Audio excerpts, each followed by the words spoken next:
All right, today I want to talk about one of the most difficult problems that comes up in a relationship. And I'm not talking about difficult in terms of how do we resolve this or what do we do. I'm talking difficult in terms of the feelings of resentment or frustration or anger that either one of you may feel when this problem happens.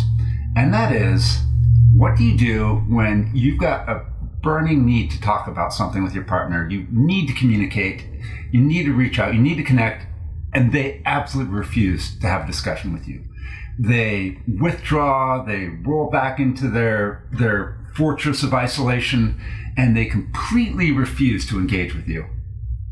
Talk about something that just drives you up the wall. I know I've been in this situation many times. I hate to admit it, but I've actually been the one to not want to talk about something with my partner. I, in the moment, just simply didn't have the emotional wherewithal to get into a discussion about that topic. And I've also been on the other side where I've wanted to discuss something and my partner just completely shuts it down. So I also feel like a lot of people have been here. This is a very common problem. It happens, I would say, to a vast majority, like 90+% of the relationships of the couples out there. So what do you do when this comes up? Well, the very first thing is make sure you're okay. Take care of yourself. Try to remain calm. And I know that's a lot easier said than done. But when it comes to managing this with your partner, the very first thing, the very most important thing you can do is don't pressure them. Don't say something like, hey, we have to talk about this now. Let's sit down and at 1 o'clock, it's 12:45 now, in 15 minutes, we're going to talk about this and just get through it. That's just going to make them withdraw more. That's going to make them clam up, dig in their heels, and it's going to give rise to an actual second problem. It's going to cause more ice to form between you guys, so it's going to be harder to initiate this conversation in the future. So not only will you have the pressure of the problem itself, now you've got this artificially created problem of the discussion. So just be calm. And I'm going to be looking over here because I wrote a whole bunch of things down yesterday and I just don't have the memory to remember them all. So I'm going to glance at my notes every now and then. So when you're going through this, when this happens, remember healing takes time. And the more time you have to be patient and sit back and relax, counterintuitively, the more likely your partner is to open up. So remember, be calm, no pressure. The second thing is, while you're waiting for them to have that conversation with you, express a lot of unconditional support. And make sure that your partner knows you're still there, you love them, you're waiting, and there's no pressure, but at some point you would like to talk about that. So, or to talk about what the problem is. So that would look something like this. Hey, honey, I know this is very difficult to talk about. I completely agree. No pressure to talk about it. I love you very much. I'm here for you. And I just can't tell you what a big part of my life you are. And I'm so happy that we're in this together. I love you. That's all. Or if you want to keep it simple, that's a great way to do it. Just a simple, I love you every now and then. And your partner will know that you're there. They will feel that reassurance, and that's going to help them ease into a place of emotional availability. That's going to help them sort of take the edge off the stress that's preventing them from talking about this problem with you. So, sorry, I'm just reading through my notes here again. Man, it's hard for me to remember stuff these days. I don't know what it is. So remember, reassurance along with gentle encouragement. And gentle encouragement includes things like, hey, I'm here if you want to talk. It also includes things like, whenever you're ready, it could be tonight, tomorrow, or a week from now, I'm ready to discuss this. Just let me know. That's the gentle encouragement.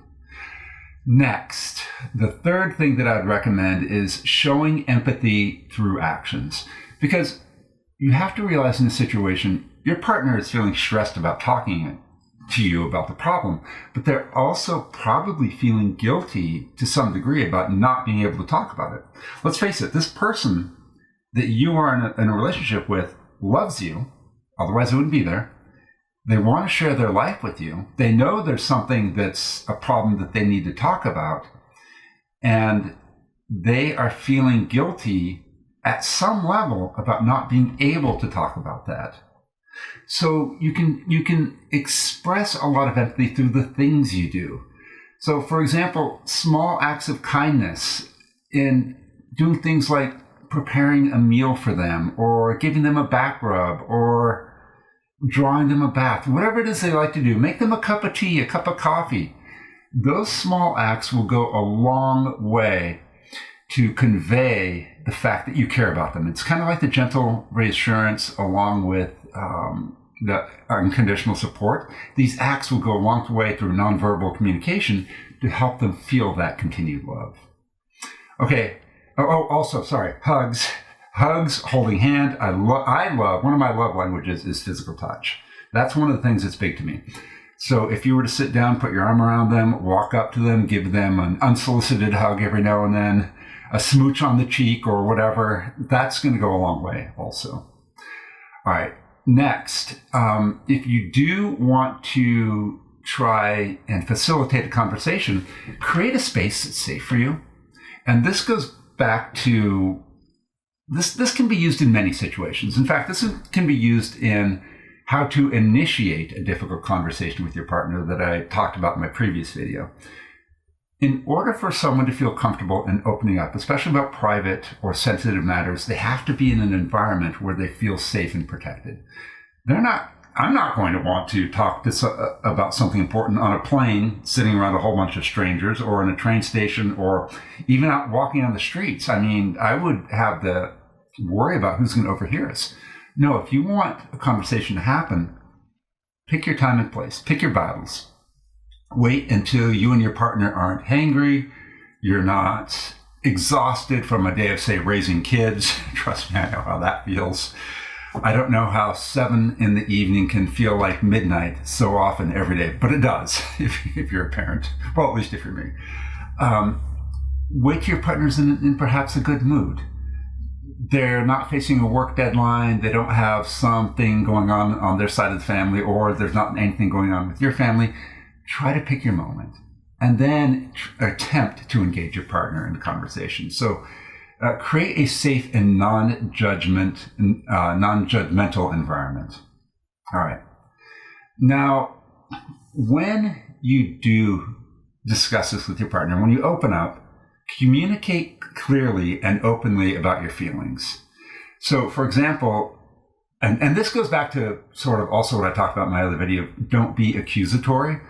Don't start off with saying something like, hey, I need to talk about how you make me so mad when you don't do the laundry. Holy smokes. Talk about a missile in the war against equanimity. I mean, to use that language to say how you make me feel is immediately going to make someone just totally shut down, go on the offensive, put up their shields, and you're going to have layers and layers of armor to try to work through. Instead, use an I statement. And I know I've talked about this before, but instead say something like, I feel like we're not on the same page when the dishes pile up and I'm at work all day. Or I feel that I'm being neglected when you spend a lot of time with your friends and you don't come home for hours and hours. Or I don't know where you are. I feel worried about you. I feel like we're not in a good space when this happens. Use I statements to convey your feelings, because what that's going to do is that's going to create sort of like this buffer between them and you and whatever the problem is. And it's going to foster more of a team environment where it's going to be you and your partner against whatever's bothering you. And you want to have that sense of camaraderie with them because, hey, they're your partner and you want the two of you to figure this out. You don't want it to be you against them. That's a very adversarial position, and no good's going to come from that. Next tip, if all else fails, this is the standard sort of like boilerplate advice, seek professional help. Absolutely nothing wrong in this day and age in seeking either couples counseling or individual counseling. I'm currently in couples counseling and individuals counseling in order to not only correct problems when they come up with my partner, but to try to prevent them as well. Especially on the individual counseling side, I'm able to bounce a lot of things off my counselor, and he helps me understand it from a different point of view, so issues don't even arise between my partner and me. I would recommend the more counseling, the better. It's like preventative maintenance for a car, as well as fixing it when something breaks. ignore any sort of stigma, and especially in this day and age, about receiving counseling. Anyone who gives you a hard time about going in to seek counseling, you don't need them in your life. Trust me. Okay. This is actually a great idea, and it took me a while to realize this when I first discovered this technique of how it actually works. But engage in activities you enjoy together that's not related to the problem at hand. All right. So let's say that there's something that you want to discuss, your partner doesn't want to do it. Well, if you both enjoy going for walks, go for a walk together. Don't even bring it up. Don't bring up the issue while you're out there. If you enjoy playing pickleball together, go for a game of pickleball or go out to dinner. Go see a movie. Whatever the activity is that you and your partner enjoy, go do that. Because that's, again, going to foster a sense of togetherness, connection, and it's going to remind the both of you what a great thing you are, what a great couple, and what a great relationship you have. And that's going to help sort of, again, ease down that stress or take the edge off the difficulty that your partner's having in talking with you. So just engage in mutual activities that you enjoy together. And a lot of times it's also going to help lift not only your mood, but your partner's mood as well. And the happier someone is, the more likely they are to talk about something that's difficult. All right, sorry, got a text here real quick. Okay, nothing important. Moving on. Okay, now, when your partner does open up and they start talking or they're willing to talk about the problem, you want to be in the moment. Turn off your phones, turn off your watches. See, that's, wow, talk about subtle foreshadowing, huh? Talk about, or remove anything that can be a distraction between you two that's going to take away from your attention or from their attention. Engage active listening.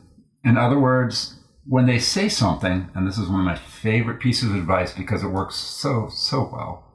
When they say something, repeat it back to them using a so you statement. Okay, so if they say, well, I didn't realize that letting the dishes pile up was going to cause you so much stress, just simply say back to them, so you weren't aware of how I felt when I was at work and the dishes were there. Because that's going to validate what they said, as well as give them the opportunity to further clarify or follow up on their thoughts. And the more they can examine something, the more they think about it, maybe they just haven't thought about it, the more they mentally examine and explore something, the more likely they are to reach a resolution or understand your side of the situation. So just keep it in mind, the so you statement is so helpful in so many situations. And I'm so going to stop using the word so right now. I know, right?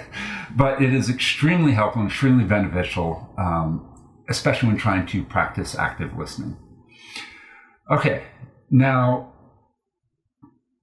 while you're waiting, or even if this conversation is taking a long time, or perhaps there's a several day gap between when you start talking to your partners about something and you actually get to discuss it with them, maintain your own well-being. This is self-care. Number one, top of the list is, as far as things that you can do for yourself, is making sure that you're all right.